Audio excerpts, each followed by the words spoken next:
મિલન સમારંભો યોજાય છે, પરંતુ છેલ્લા 15 દિવસથી લાલ ગેડી આશ્રમમાં જે કાર્યક્રમ થયો અને પછી ત્યાં નક્કી કરવામાં આવ્યું કે ભારતમાં રાજ સત્તાની સાથે જો ધર્મ સત્તાની સ્થાપના કરવી હોય તો સંત મહાપુરુષોનો મત તો આપણે લેવો પડે.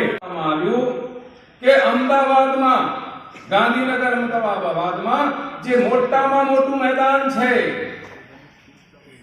વિશ્વ ઉમિયા ધામ, એ 110 વીઘા જમીનની અંદર પથરાયેલું એક મોટું મેદાન છે. ત્યાં ઉમિયા માતાજીનું દુનિયામાં મોટામાં મોટું, ઊંચામાં ઊંચું મંદિર થવા માટે જઈ રહ્યું છે. તો આ વિશ્વ ઉમિયા ધામમાં આ 23 ડિસેમ્બરે, આજે કઈ તારીખ છે? આજે 8મી તારીખ છે. આ 8મી તારીખ પછી આ 23 ડિસેમ્બર આવે છે. તો આ 23 ડિસેમ્બરે વિશ્વ ઉમિયા ધામમાં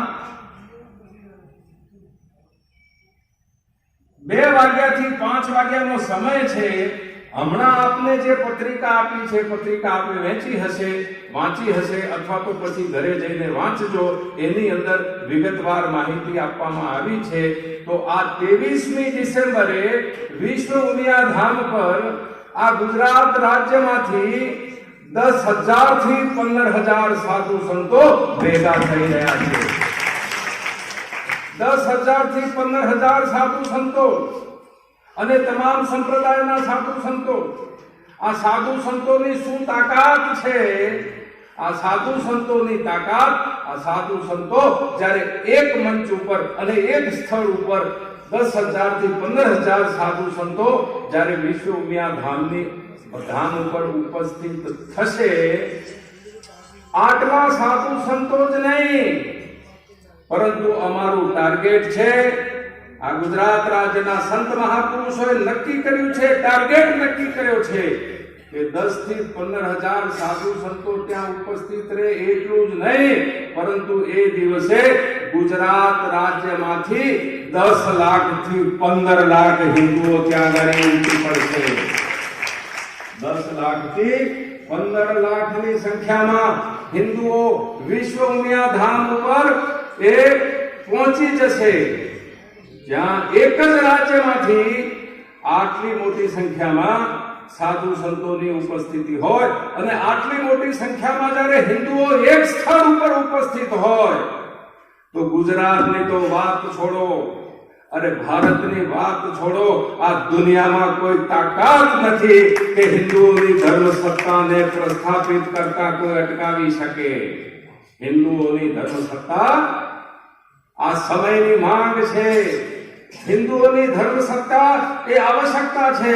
જેમ પાણી પીધા વગર માણસ મરી જાય, એ પ્રમાણે ધર્મ સત્તા વગર હિન્દુઓ ખતમ થઈ જાય. સમજી લેજો તમે. જેમ ખોરાક વગર માણસ ખતમ થઈ જાય, સમયનું જ અંતર છે. તમે સતત ખોરાક ના લો એટલે આ શરીર જે છે, આ જે પ્રાણ છે, આ શરીરને છોડી દે. આપણે સતત પાણી ન પીએ તો આ શરીર છોડી દે, આપણે હવા ન લઈએ તો આ શરીર છૂટી જાય. એ પ્રમાણે ધર્મ સત્તા જો હિન્દુઓની પ્રસ્થાપિત ન થઈ તો આ હિન્દુઓ ફક્ત ઇતિહાસમાં રહી જશે. હિન્દુ ધર્મ ખાલી ઇતિહાસમાં રહી જશે. આ પરિસ્થિતિમાંથી બચવા માટે હિન્દુઓની ધર્મ સત્તા ઊભી થાય એ પ્રકારનો નિર્ણય ગુજરાતના સંત મહાપુરુષોએ લીધો છે. હવે ધર્મ સત્તા શા માટે? સવાલ એ ઉપસ્થિત થાય છે કે શા માટે ધર્મ સત્તા? શું જરૂર છે હિન્દુઓની ધર્મ સત્તા સ્થાપવાની? એવી શું પરિસ્થિતિ ઊભી થઈ છે? એવું શું થયું છે આપણા દેશની અંદર? એવું શું થઈ રહ્યું છે આપણા દેશની બહાર કે જેના કારણે હિન્દુઓ પાસે પોતાની ધર્મ સત્તા હોવી જોઈએ એ વિચાર એક આંદોલનની અંદર ગુજરાત રાજ્યની અંદર ફેરવાઈ ગયો છે. એની આવશ્યકતા ઊભી થઈ છે. હિન્દુઓની ધર્મ સત્તા આદિ અનાદિ કાળથી આ દેશની અંદર રહી છે. આપ સંત મહાપુરુષો બહુ સારી રીતે જાણો છો. આદિ અનાદિ કાળથી ત્રેતા યુગમાં જ્યારે ભગવાન રામનું શાસન હતું, એમની જ્યારે ધર્મ સત્તા હતી, તો એની સાથે વશિષ્ઠજીની, ભગવાન રામની જ્યારે રાજ સત્તા હતી, તો વશિષ્ઠજીની પેરેલલ ધર્મ સત્તા હતી કે નહીં? એક આસન ઉપર રામજી બેસે છે, તો બાજુમાં જ એમનું જે આસન છે એ એમના કુલગુરુ બેસે છે, વશિષ્ઠજી બેસે છે. તો ત્રેતા યુગની અંદર રાજ સત્તા સાથે ધર્મ સત્તા હતી. દ્વાપર યુગની અંદર પણ જ્યારે પાંડવોનું શાસન આવ્યું આ દેશની અંદર, તો એ વખતે પાંડવો પાસે તો રાજ સત્તા હતી, અને વ્યાસજી જે છે, ધૌમ્ય ઋષિ છે, તો એમની પાસે ધર્મ સત્તા હતી. તો દ્વાપર યુગમાં પણ રાજ સત્તા સાથે ધર્મ સત્તા હતી. હવે આપણે આવે કલિયુગની અંદર, તો કલિયુગની અંદર પણ ચંદ્રગુપ્ત મૌર્ય, સમ્રાટ ચંદ્રગુપ્ત મૌર્ય પાસે રાજ સત્તા હતી. તો એ વખતે ચાણક્ય પાસે ધર્મ સત્તા હતી કે નહીં? આપણે હવે થોડા નજીકના સમયની અંદર આવીએ, તો નજીકના સમયની અંદર શિવાજી મહારાજ પાસે રાજ સત્તા હતી, તો સમર્થ રામદાસ પાસે ધર્મ સત્તા હતી કે નહીં? એ જ સમયગાળા દરમિયાન બુંદેલખંડની અંદર વીર છત્રસાલનું શાસન હતું. તો છત્રસાલ જે છે, જેવી રીતે શિવાજી ઔરંગઝેબ સામે યુદ્ધે ચડ્યા હતા હિન્દુ ધર્મને બચાવવા માટે, તો છત્રસાલ છે એ પણ હિન્દુ ધર્મને બચાવવા માટે ઔરંગઝેબની સામે ચડ્યા હતા. તો આ છત્રસાલની જ્યારે રાજ સત્તા બુંદેલખંડમાં હતી, તો એ વખતે મહામતી પ્રાણનાથ કે જે ગુજરાતના હતા, મૂળ જામનગરના હતા, એમની ધર્મ સત્તા છે એ બુંદેલખંડમાં ચાલતી હતી. દક્ષિણની અંદર વિજયનગરનું હિન્દુ સામ્રાજ્ય, તો એ વિજયનગરના હિન્દુ સામ્રાજ્યની જ્યારે સ્થાપના થઈ, તો એની જે રાજ સત્તા છે એ હરિહર અને બુક્કારાય નામના બે ભાઈઓ હતા, એ વીર પુરુષો હતા. તો એમની પાસે રાજ સત્તા હતી. તો સાયણાચાર્ય અને માધવાચાર્ય નામના બે, આપણને ખબર છે સાયણાચાર્ય કોણ હતા, માધવાચાર્ય કોણ હતા, તો એમની ધર્મ સત્તા ચાલતી હતી. મહારાણા પ્રતાપની આપણે વાત કરીએ, તો મહારાણા પ્રતાપ પાસે રાજ સત્તા હતી. તો એમના જે કુલગુરુ જે રાઘવેન્દ્રજી મહારાજ હતા, એ રાઘવેન્દ્રજી મહારાજ પાસે ધર્મ સત્તા હતી. મારો કહેવાનો મતલબ એ છે કે આદિ અનાદિ કાળથી, સતયુગથી માંડીને, ત્રેતાથી માંડીને, દ્વાપરથી માંડી અને અત્યાર સુધી આ દેશમાં એક યા બીજા સ્વરૂપે રાજ સત્તા સાથે ધર્મ સત્તાનું અસ્તિત્વ હતું. પરંતુ કમનસીબી હતી આ દેશની કે આ દુનિયા ઉપર નવા નવા ધર્મ પેદા થયા. આ દુનિયા ઉપર આજથી 2000 વર્ષ પહેલા ખ્રિસ્તી ધર્મ પેદા થયો. આ દુનિયા ઉપર આજથી 1400 વર્ષ પહેલા ઇસ્લામ ધર્મ પેદા થયો. અને આ જે વિદેશી અને વિદર્ભી ધર્મવાળા જે લોકો છે, એના હુમલા ભારત ઉપર થવા લાગ્યા. અને કમનસીબી છે, મારે આપણે કહેવું પડે કે 1200 વર્ષ સુધી આ દેશ વિદેશીઓ અને વિધર્મીઓના શાસન નીચે રહ્યો. આ સમયગાળા દરમિયાન પણ આપણે ગૌરવ લેવું જોઈએ કે આ દેશના શૂરવીરો અને આ દેશના સંત મહાપુરુષોએ 1200 વર્ષ પછી આ દેશને આઝાદ કરવામાં આપણને સફળતા પ્રાપ્ત થઈ. પરંતુ આ 1200 વર્ષના સમયગાળા દરમિયાન હિન્દુ ધર્મ, હિન્દુ સંસ્કૃતિ, હિન્દુ રાજ સત્તા અને હિન્દુ ધર્મ સત્તા એ ખોખલી કરી દેવામાં આવી. રાજ સત્તા જે છે એ નબળી પડી, એટલે તો વિદેશીઓ આપણા દેશની અંદર સફળ થયા. ક્યાંક ને ક્યાંક રાજ સત્તા આપણી નબળી પડી.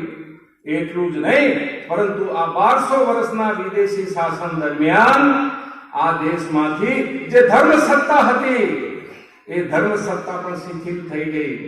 ધર્મ સનાતન ધર્મ શિથિલ થયો, હિન્દુ ધર્મ શિથિલ થયો અને ધર્મ સત્તાની તો બાદબાકી થઈ ગઈ. 1947 આવતા આપણે આઝાદ થયા અને આપણી પાસે નવી રાજ સત્તા આવી. હવે આ જે નવી રાજ સત્તા છે, આ નવી રાજ સત્તા હિન્દુઓની રાજ સત્તા નથી. મારે આ વાત કહેવાની છે.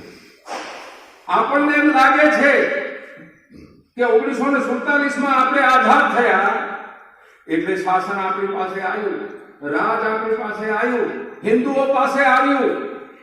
આ વાત સાચી નથી. 1947 જે કંઈ બન્યું, દેશ આઝાદ થયો, દેશ ખંડિત થયો, ભયંકર રક્તપાત થયો. આ દેશમાં 10 લાખ શીખ અને હિન્દુઓની કતલ થઈ 1947. એ આપણને ખબર નથી, આપણે યાદ રાખતા નથી. હિન્દુઓની સ્મૃતિ બહુ નબળી છે. કાલે શું થાય આજે ભૂલી જાય, એનું જ નામ હિન્દુઓ. 1947 10 લાખની કતલ થઈ છે. 15મી ઓગસ્ટ આવતા 10 લાખ હિન્દુ અને શીખ કપાયા છે. પછી આ દેશને આઝાદી મળી છે. આઝાદી મળી એટલું જ નહીં, પાછી ખંડિત મળી. લોહિયાળ અને ખંડિત આઝાદી આપણને મળી. હવે આ લોહિયાળ અને ખંડિત આઝાદી મળી, એનાથી રાજી થવું કે શું થવું હજુ મેં તો નક્કી કરી શક્યો નથી. હજુ મારી ચેતના કહેતી નથી કે આનાથી ખુશ થવું જોઈએ કે નારાજ થવું જોઈએ. પણ જે કંઈ છે, આજે વિદેશીઓ જે છે એને પરાસ્ત કરવામાં હિન્દુઓને સફળતા મળી છે. 1947 આંશિક તો આંશિક આપણને સફળતા મળી છે, તો એ વાતનું આપણને ગૌરવ છે. પરંતુ શું થયું 1947 ની અંદર?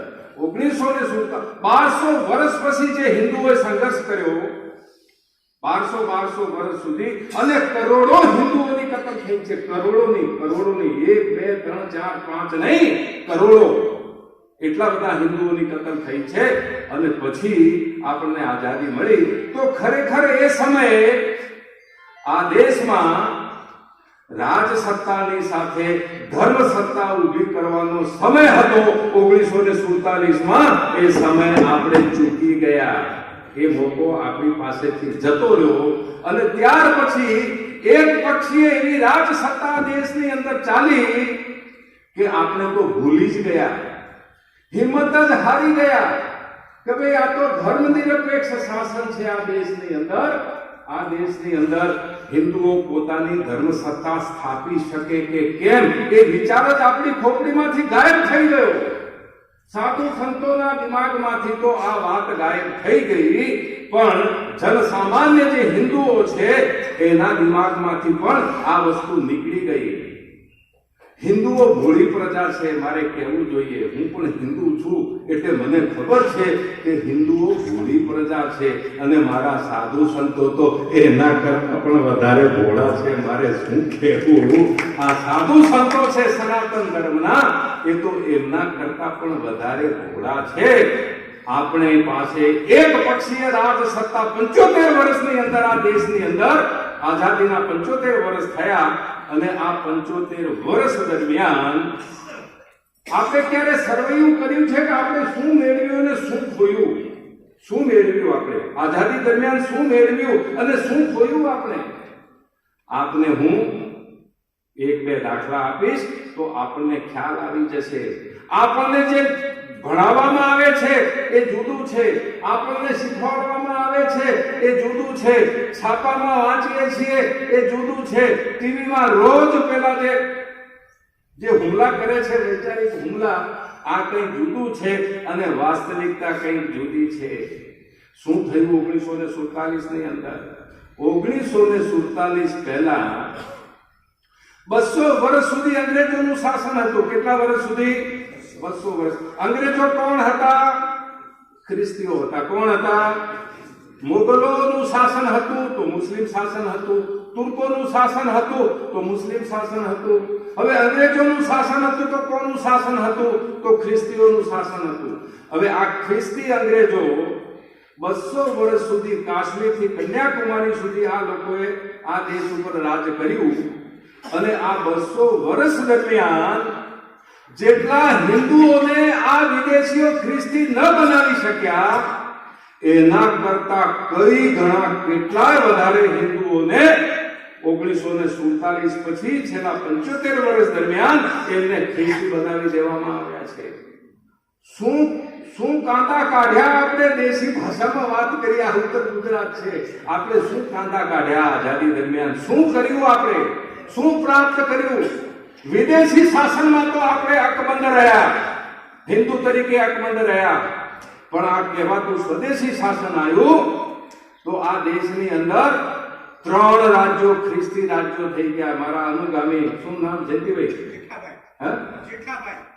જેઠાભાઈએ કીધું કે આ દેશની અંદર 3 રાજ્યો તો ખ્રિસ્તી બહુમતી રાજ્ય થઈ ગયા. તમે વિચાર તો કરો, જે અંગ્રેજોના સમયમાં ના થયું એ આપણા લોકોના સમયમાં થયું. નાગાલેન્ડ, મિઝોરામ, મેઘાલય, ત્યાં આગળ 90-95% વસ્તી છે એ ખ્રિસ્તીઓની છે. વિચાર કરો કે 75 વર્ષમાં શું હાંસલ કર્યું તમે? તો 75 વર્ષમાં 3 રાજ્યો જે છે આ દેશના એ ખ્રિસ્તીઓને સોંપી દીધા. એ ખ્રિસ્તીઓ પાસે જતા રહ્યા. હવે આપણા દેશના શાસકો જે છે, કહેવાતી ધર્મનિરપેક્ષ રાજસત્તાના શાસકો છે, એ શાસકો જ્યારે એ રાજ્યોની અંદર ચૂંટણીનો પ્રચાર કરે છે તો એ શું કહે છે? ત્યાં જઈને હાથ જોડે છે અને એમ કહે છે એ 3 રાજ્યોમાં કે તમે અમને મત આપો, અમારી સરકારને તમે ચૂંટો. જો તમે અમને મત આપશો અને જો અમારી સરકાર અહીં આગળ બનશે તો બાઇબલના સિદ્ધાંતો પ્રમાણે રાજ્યનો વહીવટ ચલાવવામાં આવશે. આ કાયદેસર વસ્તુ છે. હોર્ડિંગ તમને બતાવી શકું, હમણાં પણ બતાવી શકું. આ ઇતિહાસ છે, સાચી હકીકત છે. તો 1947 પછી આપણે આ પ્રાપ્ત કર્યું. 3 રાજ્યો જે છે એ ખ્રિસ્તીઓને તમે ધરી દીધા. હવે બીજો પ્રોબ્લેમ, 1947માં દેશના ભાગલા કેમ થયા? દેશના ભાગલા એટલા માટે થયા કે એ વખતના મુસ્લિમોએ આ દેશમાં 1947માં ટોટલ વસ્તી 48 કરોડ હતી ભારતની, અખંડ ભારત, તેમાં પાકિસ્તાન, બાંગ્લાદેશ, આજુ ભારત બધા આવી જાય. એ અખંડ ભારતની વસ્તી જે છે એ 48 કરોડ હતી. કેટલી હતી? 48 કરોડ. આ 48 કરોડ વસ્તીમાં 40 કરોડ હિન્દુઓ હતા અને 8 કરોડ મુસલમાનો હતા. કેટલા હતા? આ આંકડા યાદ રાખો. સાધુ સંતોએ પણ યાદ રાખવાનો સમય આવી ગયો છે. પ્રબુદ્ધ હિન્દુઓ તો જાણતા હશે, નહીં જાણતા હોય તો તમે પણ આંકડા યાદ રાખો. આ સમય આવી ગયો છે. આ સમય આવી ગયો છે. જો આ બધું નહીં જાણીશું અને ત્વરિત ક્રાંતિ નહીં કરીશું તો હિન્દુઓની પરિસ્થિતિ હવે પછી શું થશે એ કહી શકાય એમ નથી. તો 48 કરોડની વસ્તીમાં 40 કરોડ હિન્દુઓ, 8 કરોડ મુસલમાનો. આ 8 કરોડ મુસલમાનોએ જીદ લીધી. એમણે એમ કીધું કે અમે મુસલમાનો હિન્દુઓ પાસે જીવી શકીએ એમ નથી, અમે એમની પાસે રહી શકીએ એમ નથી. અમારો ઇસ્લામ જુદો છે, તમારો હિન્દુ ધર્મ જુદો છે. અમે તમારી પાસે રહી શકીએ એમ નથી. અમારો ઇતિહાસ જુદો, તમારો ઇતિહાસ જુદો. અમારી વિચારધારા જુદી, તમારી વિચારધારા જુદી. અમારા જે રાષ્ટ્રીય નેતાઓ છે જુદા છે, તમારા રાષ્ટ્રીય નેતાઓ જુદા છે. અમારે અલગ દેશ જોઈએ. અને એ હઠ એમને પકડી અને જેહાદની ઘોષણા કરી. કલકત્તાની અંદર 1946માં દેશને આઝાદી મળી એના 1 વર્ષ પહેલા કલકત્તાના જે રોડ રસ્તા છે એ રોડ રસ્તા ઉપર હજારો હિન્દુઓની લાશો એ લોકોએ બિછાવી દીધી, મુસ્લિમ લીગ વાળાઓએ. અને એમણે એમ કીધું કે અમારે હિન્દુઓ સાથે રહેવું નથી, અમને અલગ દેશ આપી દો. 8 કરોડ લોકોએ અલગ દેશ માંગ્યો.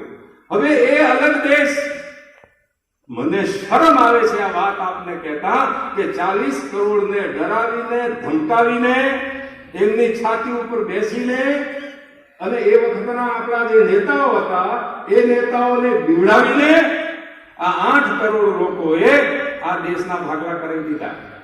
અને આપણા લોકોએ હાથ જોડીને કીધું, હારું ભાઈ આ બલા જાય. શું કીધું? આ બલા જાય, આ સમસ્યાનો અંત આવે. દેશના ભાગલા કરવાથી પણ જો આ બલા જતી હોય તો આ બલાને કાઢો અહીંથી અને દેશમાં શાંતિ રહેશે એમ કરી અને દેશના ભાગલાનો સ્વીકાર કરી લીધો. પછી શું થયું? હવે 8 કરોડ જે મુસલમાનો હતા, પાકિસ્તાનની અંદર 5 કરોડ હતા. કેટલા? જેને આજે પાકિસ્તાન, બાંગ્લાદેશ છે ત્યાં 5 કરોડ હતા. 8 કરોડમાંથી 5 તો ત્યાં પાકિસ્તાનના વિસ્તારમાં ગયા અને 3 કરોડ પાછા અહીં રહી ગયા. ક્યાં રહી ગયા? જે બધાને કાઢવા માટે આ દેશના ભાગવાનો સ્વીકાર કર્યો એ 5 કરોડ જ ત્યાં ગયા અને 3 કરોડ પાછા અહીં રહી ગયા. હવે આ જે 3 કરોડ અહીં રહી ગયા, 3 કરોડ અહીં રહી ગયા, એ 3 કરોડમાંથી આજે આ દેશની અંદર એ 23 કરોડ થયા છે. કેટલા થયા છે? કેટલા થયા છે? આજે 3 કરોડ રહી ગયા, એના 23 કરોડ થયા છે. હવે જેને આપણે પાકિસ્તાન કહીએ છીએ ત્યાં 3 કરોડ હિન્દુઓ હતા. 3 કરોડ હિન્દુઓ હતા. આ 3 કરોડ હિન્દુઓમાંથી આજે ત્યાં ફક્ત 30 લાખ હિન્દુઓ છે. કેટલા? 30 લાખ હિન્દુઓ છે. 3 કરોડના ત્યાં 30 લાખ થઈ ગયા. કેટલા થયા? પાકિસ્તાનમાં 3 કરોડના 30 લાખ થઈ ગયા. બાકીના જે હતા એમને કે તો મારી નાખ્યા, કે બળજબરીથી ધર્મ પરિવર્તન કરાયું, કે પછી એમને કાઢી મૂક્યા, ભારતમાં આવી ગયા. નિરાશ્રિતો ભારતમાં હતા એ તમને ખબર છે. તો ત્યાં 3 કરોડ હતા, એના 30 લાખ થઈ ગયા. અહીંયા 3 કરોડ હતા, એના 23 કરોડ થઈ ગયા. બરાબર છે? હવે મારે તમને પ્રશ્ન એ પૂછવો છે કે જ્યારે 8 કરોડ હતા એ વખતે હિન્દુઓની છાતી ઉપર બેસી અને લોહીની નદીઓ વહેવડાવી અને દેશના ભાગલા કરી દીધા, તો હવે તો 23 કરોડ છે. હવે આટલામાં સમજી જાઓ. હું બીવડાવતો નથી, હું બીતો નથી કોઈનાથી, અને કોઈ હિન્દુ કોઈનાથી ડરે એવું હું ઈચ્છતો નથી.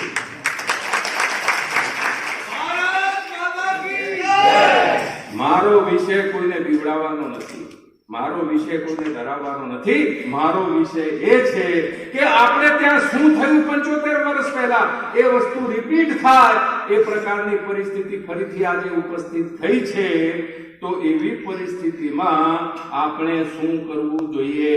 સવાલ એ છે, ક્યાં આપણે માર ખાધો, ક્યાં ભૂલ કરી, અને એ ભૂલ જો હજુ ચાલુ રહેશે તો શું પરિસ્થિતિ આ દેશની અંદર ઊભી થશે? વિષય એ છે. અને એ પરિસ્થિતિમાં આપણી પાસે જે સોલ્યુશન આવ્યું છે, આ સોલ્યુશન એમને આવ્યું નથી. આ દેશના હિત માટે, આ રાષ્ટ્રના હિત માટે, આ દેશની રાજ સત્તાને મજબૂત કરવા માટે ગુજરાતીઓએ બહુ મહેનત કરી છે. બીજી વણઝારાએ પણ બહુ મોટું યોગદાન આપ્યું છે ગુજરાતની રાજ સત્તા મજબૂત થાય એટલા માટે. આ રાજ સત્તાને મજબૂત કરતા કરતા કરતા બીજી વણઝારાએ 9 વર્ષ સુધી જેલવાસ ભોગવવો પડ્યો. 9 વર્ષ સુધી બીજી વણઝારાએ જેલમાં રહેવું પડ્યું. પણ ક્યારે હતાશા કે નિરાશા રાખી નહીં. એમ જ સમજીને બેઠા કે આ ઈશ્વરનું વિધાન હશે, આ વિધિનું વિધાન હશે, અને ક્યાંક ઈશ્વર ઘડતર કરી રહ્યો છે.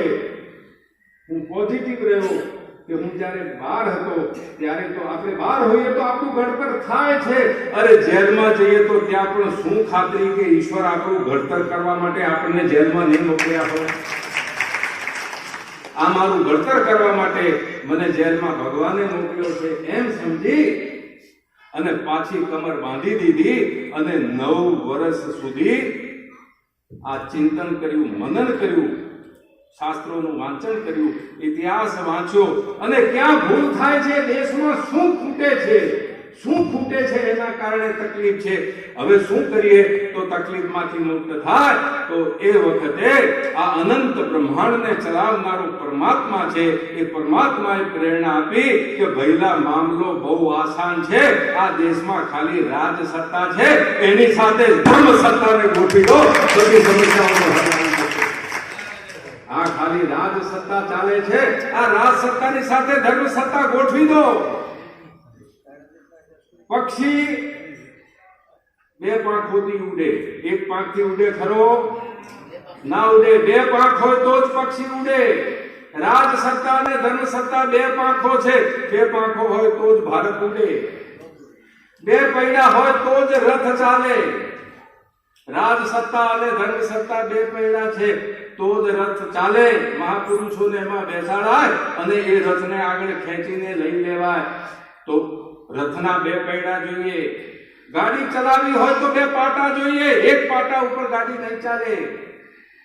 તો ધર્મ સત્તા અને રાજ સત્તા આ હંમેશા સાથે રહ્યા છે, એકબીજાને પૂરક રહ્યા છે અને એ બંને એક સહઅસ્તિત્વથી આ દેશનું નહીં સમગ્ર સૃષ્ટિનું કલ્યાણ થાય એના માટે પ્રયત્નો આ દેશની અંદર થયેલા છે, રાજસત્તા અને ધર્મસત્તા દ્વારા.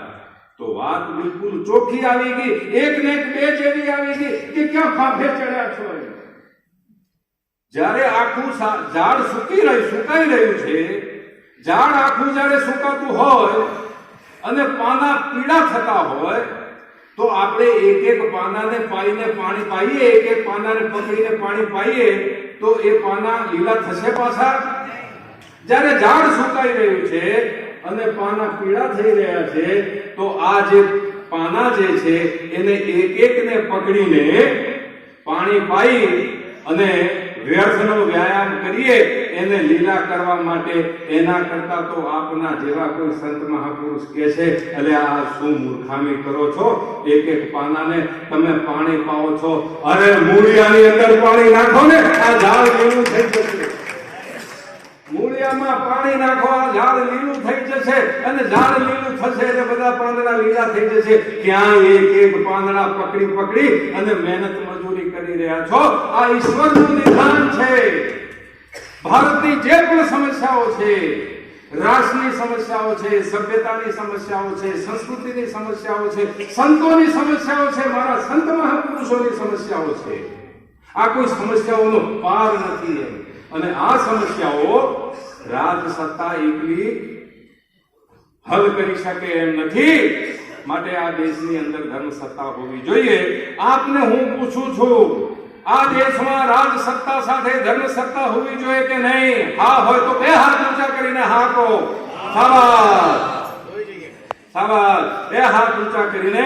તો દેશમાં રાજસત્તા સાથે ધર્મસત્તા હોવી જોઈએ. હવે એક બીજી વાત આપને હું કહી દઉં, જે સાંભળીને આપ ચકિત રહી જશો. સૌથી જૂનો સનાતન ધર્મ છે આ ધરતી ઉપર. હવે આ સનાતન ધર્મની શું હાલત છે, હિન્દુઓની શું હાલત છે, એની આપણે વધારે હું ચર્ચા નહીં કરું, પણ બીજા ધર્મના લોકો શું કરી રહ્યા છે એની હું તુલના કરીશ થોડી, તો આપને આઈડિયા આવી જશે. આજથી 2000 વર્ષ પહેલા ખ્રિસ્તીઓ આ ધરતી ઉપર ન હતા. ઈસુ ખ્રિસ્તના જન્મ પછી ખ્રિસ્તી ધર્મ અસ્તિત્વમાં આવ્યો. હવે 2000 વર્ષ જૂનો ખ્રિસ્તી ધર્મ છે. આ ખ્રિસ્તીઓ પાસે આ ધરતી ઉપર એમના પોતાના 100 દેશ છે. કેટલા છે? ખ્રિસ્તીઓ પાસે કેટલા દેશ છે? બોલો, મેં કીધો આંકડો અમને 100 દેશ છે. કેટલા છે? 100 દેશ. આ બસ 2000 વર્ષ જૂનો ખ્રિસ્તી ધર્મ છે, એની પાસે 100 પોતાના દેશો છે. એ દેશોની અંદર ખ્રિસ્તી ધર્મ રાજધર્મ છે. એ દેશોમાં ખ્રિસ્તીઓની રાજસત્તા છે અને એ દેશોમાં ખ્રિસ્તીઓની ધર્મસત્તા છે. હવે 1400 વર્ષ પહેલા ઇસ્લામ નામનો ધર્મ આ દુનિયા ઉપર પેદા થયો. આ ઇસ્લામ ને માનનારા જે લોકો છે, મુસલમાનો છે, એમની પાસે આજે 50 દેશો છે. કેટલા છે? 50 દેશો છે.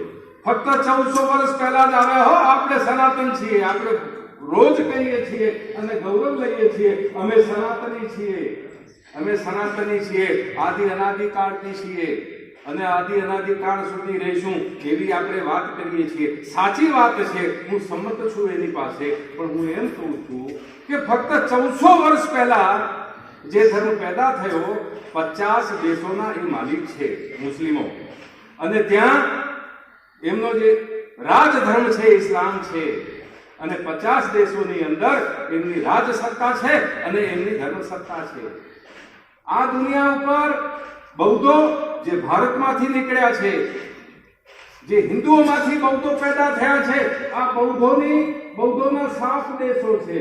પૂરણ શરણ બાપુજી, બૌદ્ધોના 7 દેશો છે આ ધરતી ઉપર. એ આપણામાંથી નીકળ્યા છે. ભગવાન બુદ્ધ અહીંયા પેદા થયા છે અને એમાંથી બૌદ્ધો નીકળ્યા છે. એમની પાસે એમની માલિકીના 7 દેશ છે. એ 7 દેશોની અંદર એમની રાજ સત્તા છે, બૌદ્ધોની રાજ સત્તા છે. બૌદ્ધોની એ 7 દેશોની અંદર બૌદ્ધોની ધર્મ સત્તા છે. ત્યાં એ ધર્મ સત્તા કોણ ચલાવે છે? આ કોણ ચલાવે છે ધર્મ સત્તા?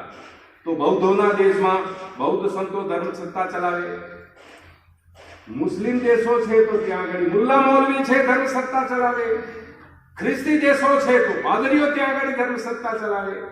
યહૂદીઓ છે તો રબ્બીઓ જે છે એ ધર્મ સત્તા ચલાવે.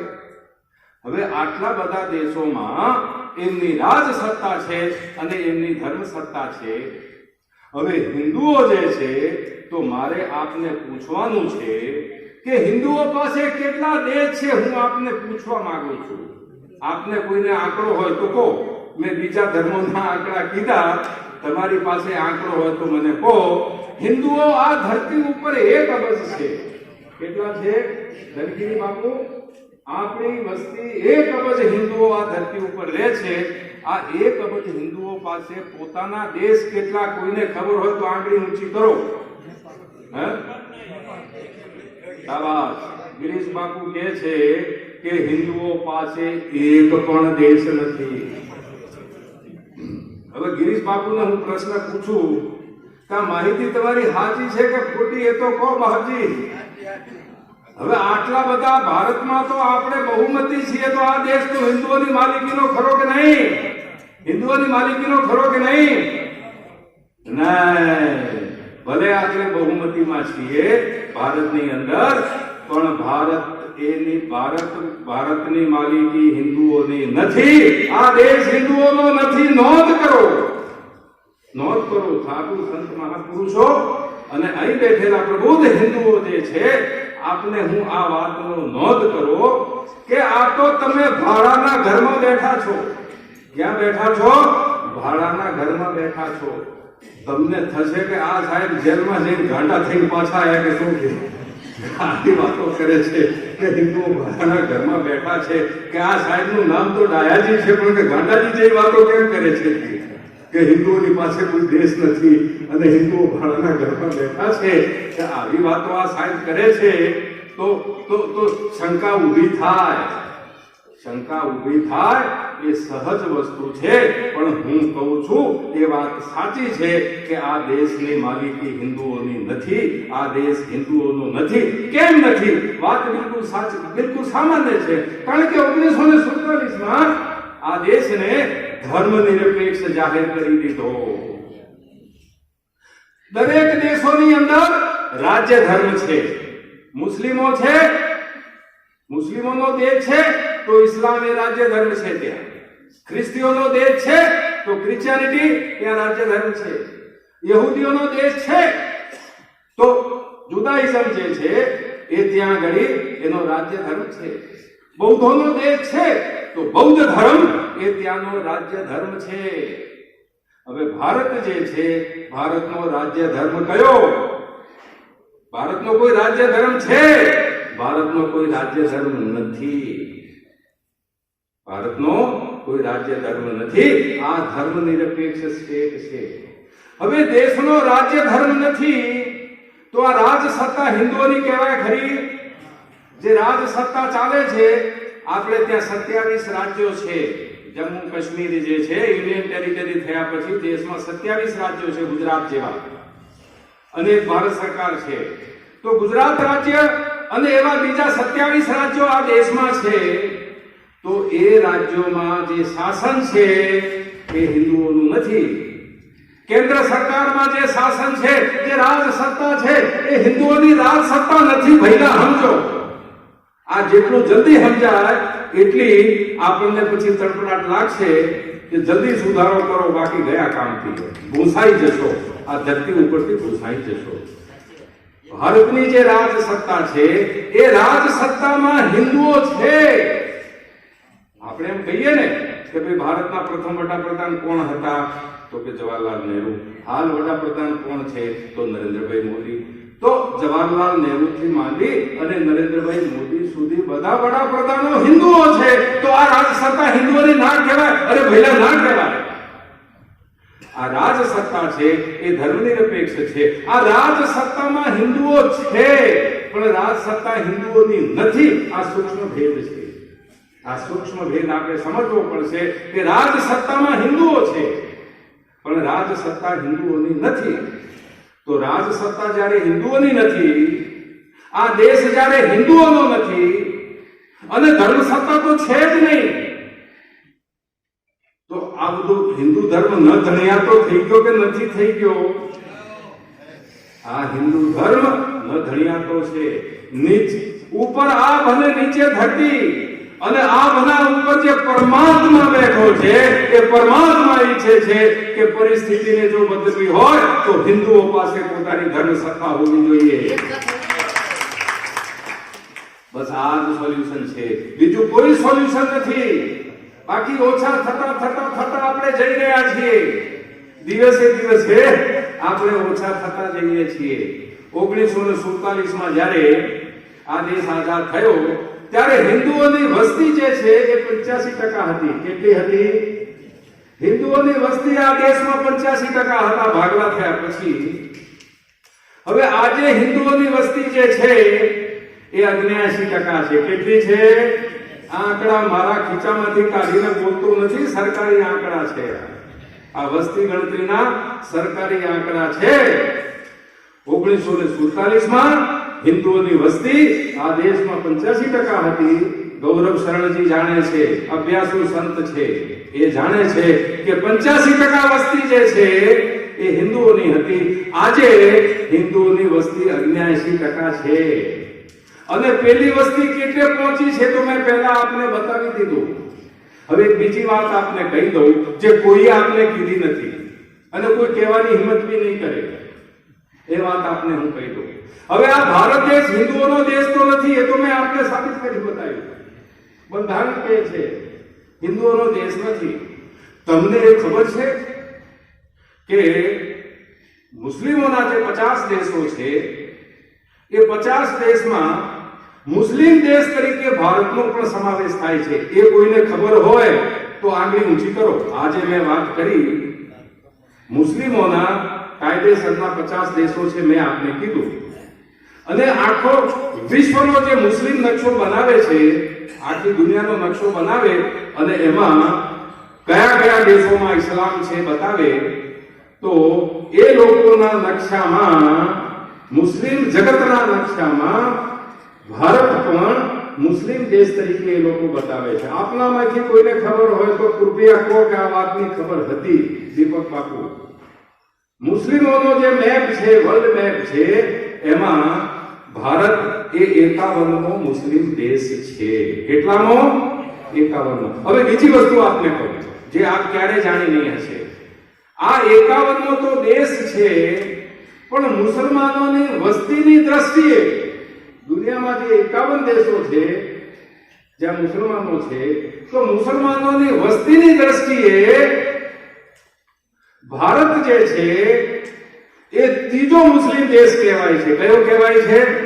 કયો છે? બોલો. ત્રીજો દેશ, થર્ડ.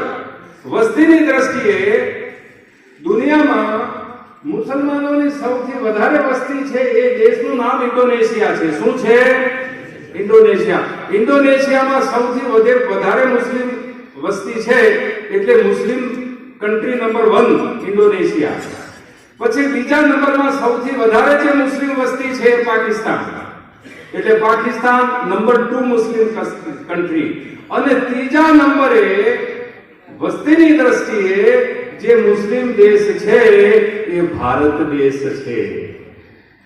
હવે અહીંયા જે હજુ આજે 79% બેઠા છે એમને તો દેશ વગરના કરી દીધા છે. એમને તો દેશ વગરના કરી દીધા છે. અને જેને આપણે માઇનોરિટી કહીએ છીએ એ લોકો એમ કહે છે કે ભારત અમારો ત્રીજા નંબરનો મુસ્લિમ દેશ છે. કયો દેશ છે? ત્રીજા નંબરનો મુસ્લિમ દેશ. મુસલમાનો એમ કહે છે. હવે આ કોણ કહે છે? મારા વાલા સાધુ સંતોને આ વાત કોણ કરશે? આ કોણ કહે છે કે આ દેશ આપણો છે નહીં? અને જે લઘુમતીમાં છે અને જેમણે આ દેશના ટુકડા કર્યા છે અને આજે પણ આ છાતી ઉપર બેઠા છે એ એમ કહે છે કે આ અમારો દેશ છે. તો હિન્દુઓની બાદબાકી તો દરેક જગ્યાએથી થઈ ગઈ.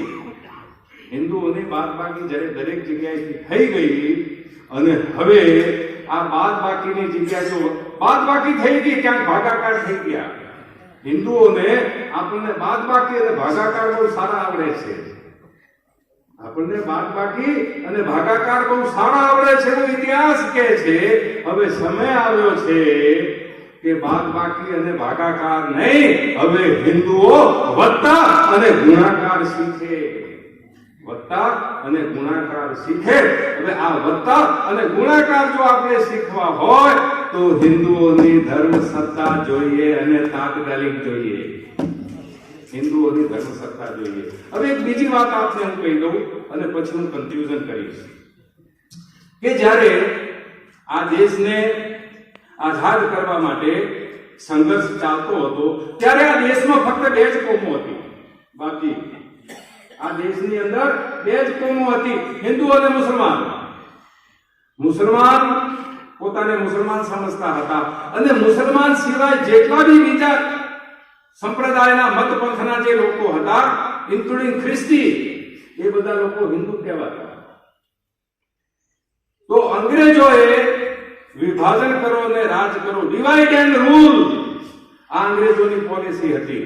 તો એમણે હિન્દુ અને મુસલમાન વચ્ચે ભાગલા પાડ્યા અને એ ભાગલાનું પરિણામ એ આવ્યું કે આ દેશના ભાગલા થયા. હવે અંગ્રેજોએ તો ખાલી આપણને બે ભાગમાં વિભાજિત કર્યા, હિન્દુ અને મુસલમાનમાં. પણ 1947 પછી જે રાજ સત્તા આવી એમની કલાકારી તમે જુઓ. એ તો એના મોટા બાપને અંગ્રેજોના બાપ નીકળ્યા. 1947 પછી ધર્મનિરપેક્ષ રાજ સત્તા આવી. ધર્મની વાત બાકી, મારા સાધુ સંતોની વાત બાકી. અને જે ધર્મનિરપેક્ષ એટલે અધર્મી રાજનીતિ, ધર્મનિરપેક્ષ કદાચ શબ્દ છે થોડો જરા ન સમજાય એવો કોઈને લાગતો હશે, એટલે એક અધર્મી રાજનીતિ આવી, એક અનીતિવાળી રાજનીતિ આવી, એક અન્યાયવાળી રાજનીતિ આવી અને અસત્યના માર્ગે ચાલતી રાજનીતિ આવી. તો એણે શું કર્યું કે એણે અંગ્રેજોની પોલિસી ચાલુ રાખી. અંગ્રેજોની પોલિસી ચાલુ રાખી અને પછી એવી પરિસ્થિતિ ઊભી થઈ ગઈ. આઝાદી પહેલા તો હિન્દુ અને મુસલમાન જ હતા. હવે તો હિન્દુમાંથી પાછા ખ્રિસ્તી પાછા અલગ થયા, હિન્દુઓમાંથી શીખ પાછા અલગ થયા, હિન્દુઓમાંથી બૌદ્ધો પાછા અલગ થયા અને હિન્દુઓમાંથી જૈનો પાછા અલગ થયા. એટલે આપણે તો અંગ્રેજોના બાપા નીકળ્યા. આ 1947 પછીની જે રાજસ્થિતિ છે, રાજ સત્તા છે, એ તો અંગ્રેજોની પણ બાપ નીકળી.